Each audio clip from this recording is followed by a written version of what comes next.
angels smoking cigarettes on rooftops in fishnets in the morning with the moon still glowing. And here comes Jesus in an Astro van rolling down the strip again. He's stoned while Jerry plays. He said life ain't ever what it seems. These dreams are more than paper things. And it's alright mama, you're afraid I'll be poor along the way, but I don't wanna see those tears again. You know Jesus drives an Astro van.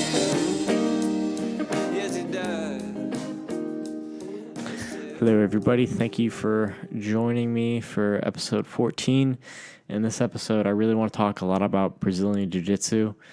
I've had the opportunity over the past few weeks to experience a few different academies, as opposed to the one I just kind of started off with. I've been training for about a year, give or take like 3 or 4 months. I've been hurt a little bit, so I think maybe I've been out for a total of 2 months during that span of time. So yeah, probably I would say a year is a good call. But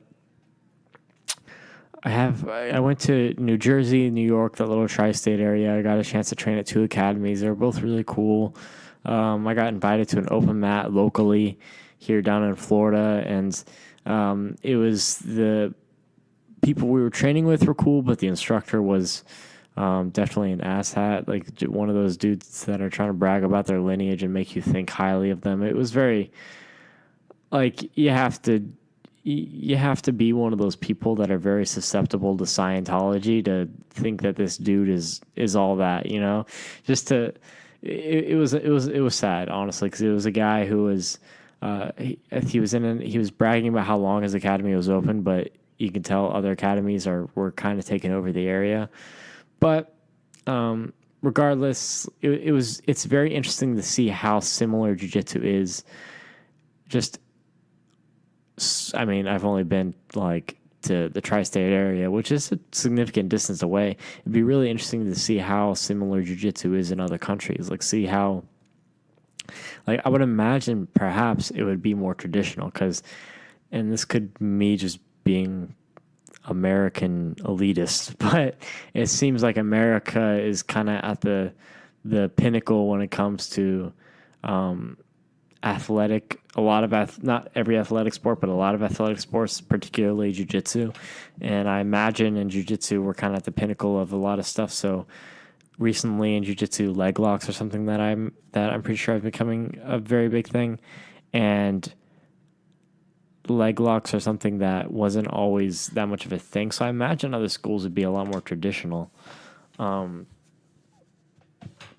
But no, it would still be very cool to see. It's just amazing to go. You can go all the way across the country and you slap hands, and then you start rolling with somebody who, they're all the way across the country, but they're speaking a language. They're using the same points of leverage that you are. They're trying to go after very similar moves, and there's a few nuances that are different, and I'm not wise enough in Brazilian Jiu-Jitsu to really be able to tell what the nuances are, but I can tell that there's something different. But technique, I don't think varies as much. Technique, you have to be an expert, I feel, in Jiu-Jitsu to really be able to spot the differences in styles and technique. But what does vary a lot is the atmosphere of the place. I went to one gym where there was 3 instructors. You had one little short, I think, Hispanic dude that was kind of running it, and he was just this jolly dude who was just radiating, he had a smile on him every time I talked to him. It was a really cool experience, and it wasn't a fake smile, a fake smile to try to get your business thing. It was a genuine, you get that feeling around certain people when they're they smile, they have that smile on their face, and it's a smile of 100% authentic, I'm happy and I want you to be happy sort of thing. They're just radiating joy. They're radiating positivity, and it's so authentic, and it really is a beautiful thing to see, as opposed to, in other situations where you have people that are just trying to sell you on something and trying to, get you to buy into their, their academy or whatnot. But that was very cool to see. I discovered this thing called BJJ Globetrotters, and it's essentially this organization where, like, if you're in it, which it costs nothing to join, I submit an application. I'm pretty sure I'm accepted, but where you're in it and you get a free week at like any academy around the world. Not any academy around the world, but any academy that's a part of this Globetrotter club. And it's so cool. It's such a cool thing because there's so many. Like, if you look at the map, it's all over the world, and you could really just train anywhere. For 1 week, and you go a week here, a week there. You could travel everywhere doing that. It was very. I'm so glad that I found that, because one of the things that has really been on my mind lately is I've been thinking, like, man, I really want to travel, but it's so expensive to just go 1 day here, 1 day there if you just want to do like one-off classes. But it was very cool to see that there's this organization where you could just train anywhere. And that really is amazing, because it really does feel like a community. And I know that I'm talking about Brazilian Jiu-Jitsu a lot, but I think I haven't really found my niche with this podcast. I love Jiu-Jitsu. I love talking about business. I like entrepreneurial stuff. So I'm not sure exactly how I'm going to tie it all together. Maybe when I'm experienced enough and I start my own academy one day, I could merge those more seamlessly. But that is a long, long way off in the future. But aside from that,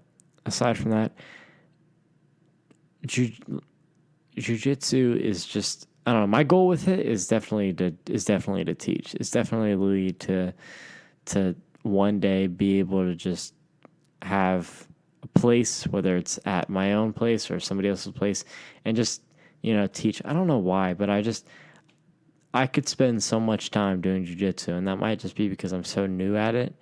But it's just one of those things where and I guess, hypothetically, if anyone's listening who doesn't care about jiu-jitsu, if that's the case, then you probably turn this off by now. But there's this thing in jiu-jitsu where you have this internal reward system where, as you feel yourself getting better, you can kind of sense that. You can sense when you're allowing frustration to sort of take over and kind of knock you off any sort of learning curve. But you can also feel like, hey,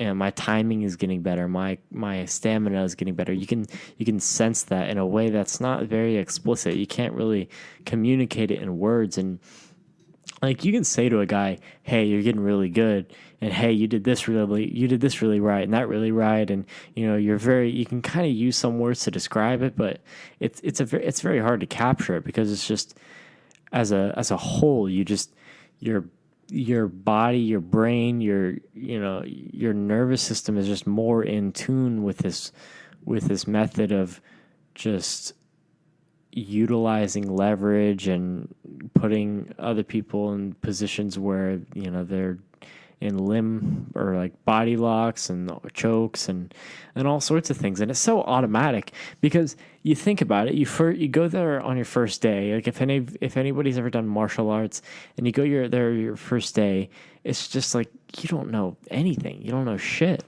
There's nothing, like, there's nothing in your head, and then you try to do something and you really do feel like a toddler that's just trying to stand up for the first time. And then it becomes just, it becomes just subconscious. It becomes stuff that you don't even think about. Like, you feel it. You feel like, hey, there's an opening here, or hey, I could, maybe do something here. Today I was training, and the dude had me in a position where I was kind of up on him. Like, he was sitting back on his butt, and I was kind of up on him off the ground, kind of trying to get his back, but also kind of in a position for an armbar. And he was holding his hands together, and I think he was holding his hands together. And I remember thinking, like, if I just sweep my knee in between his arms, I can get the triangle. And I remember thinking that, and I did it, and then I followed through with it, and I got the triangle. So it came through. Well, I transitioned off that, but the point is that it worked. And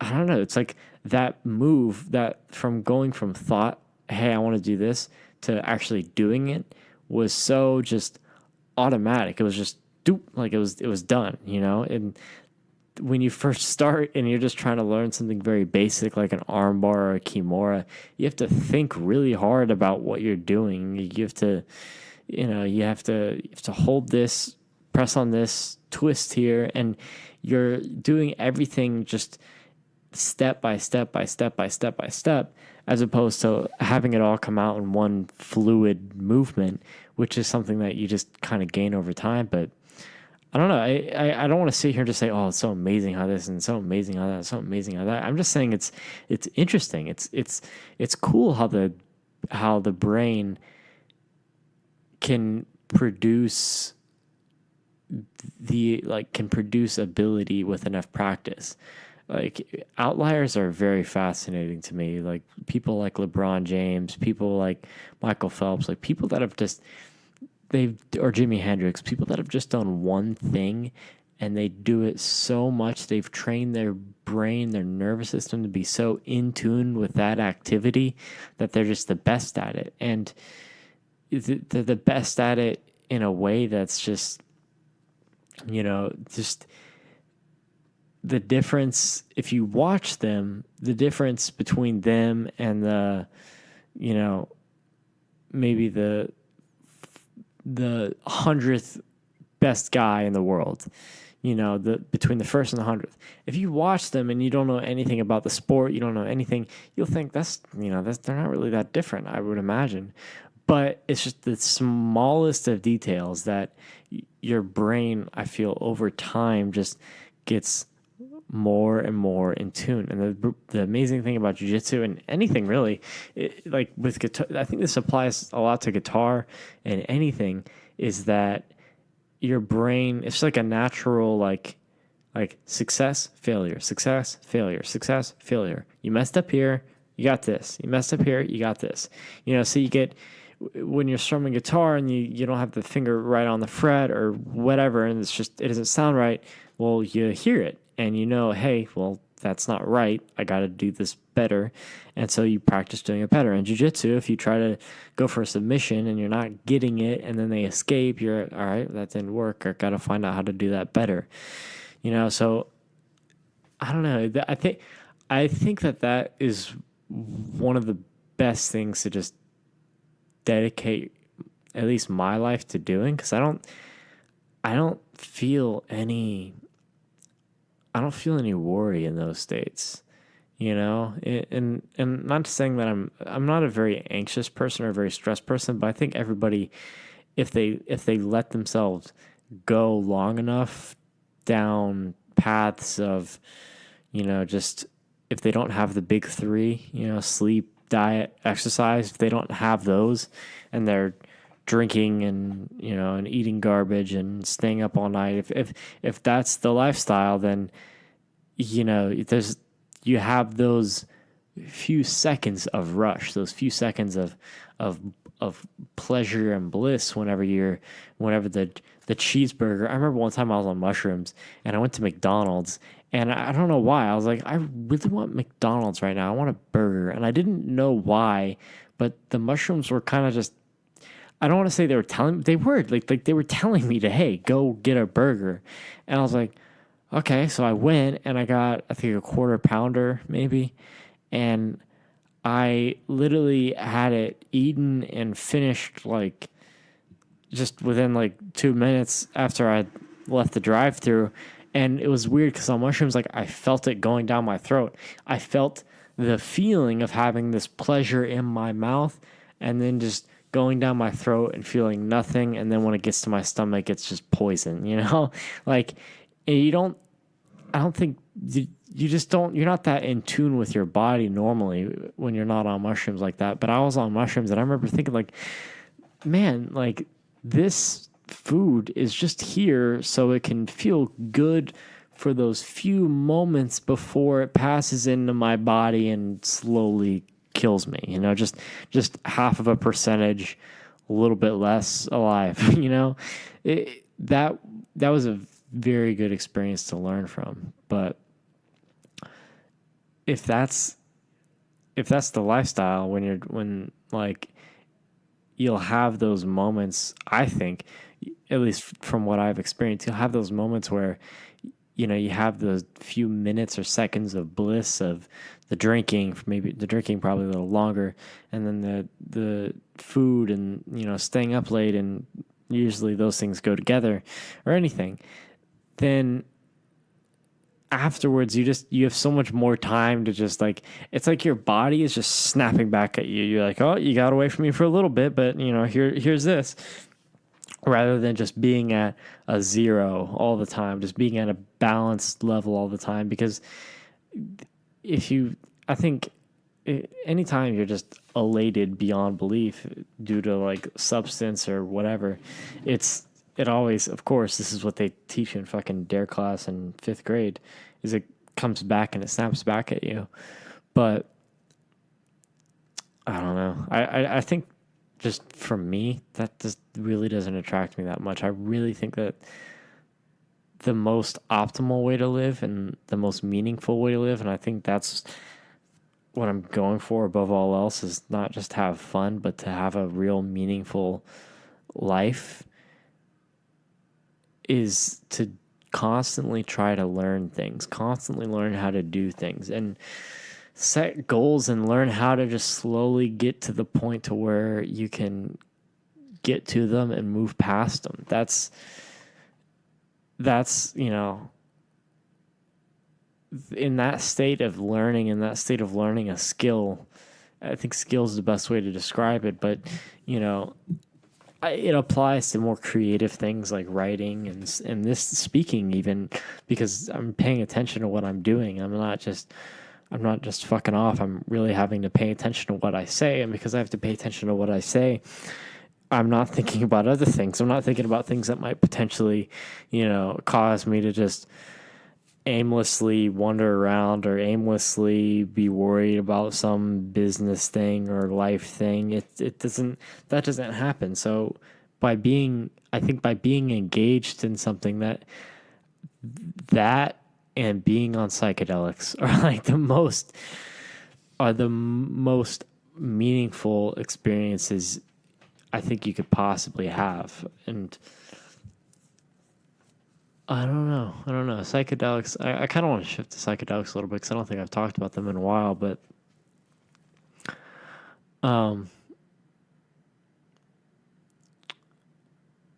I think that's a message that I think has been communicated to me through psychedelics. And when I say message, I don't mean like, oh, I have a message. I think if anybody who does psychedelics knows that there's certain points throughout the trip where you'll just have things like blatantly come at you, like, oh, you're doing this. And it's just like, okay. Now I know, got to reset, got to readjust in this situation, and got to not approach it the same way I was approaching before, because I just fallen into the habit of doing things that were comfortable rather than doing things that was necessary or, meaningful. It's the worst thing in the world. I think the most limiting thing in the world is comfort. And I think that we're all wired to crave that comfort, just with anything that you practice, you become. And I think that's a Jordan Peterson quote, but if you just practice doing the same things over and over again, I imagine, and I don't have any neuroscience degree to really be able to speak on this scientifically, but anything you practice, you're just reinforcing those pathways in your brain.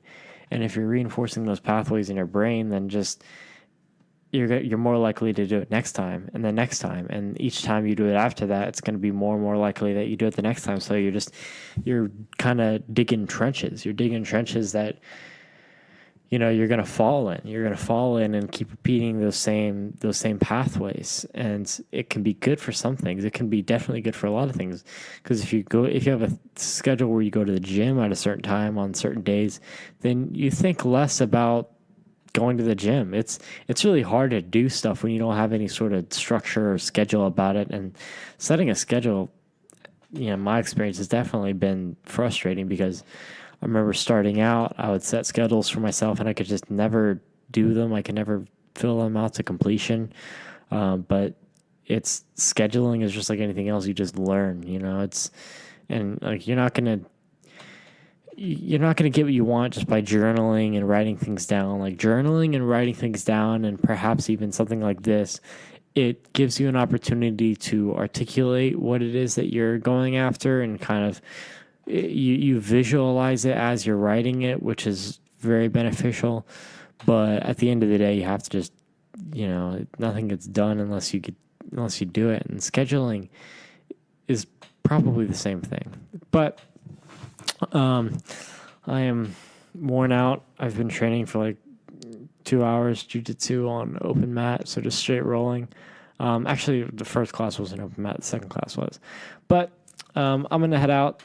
I appreciate you guys for tuning in, and I'm going to keep doing these things. So peace out. Love you. Those angels on the roof, I know I've made it. When my doobie smoking, Jesus puts my name upon his guest list. Says, son, you're famous in heaven. Maybe you're famous in heaven.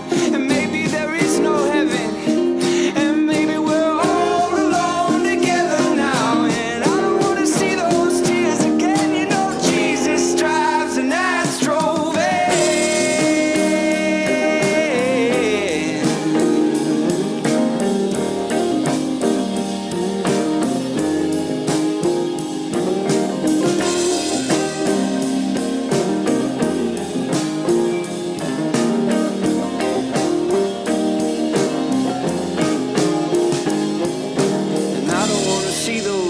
Again, you know Jesus drives an Astro van.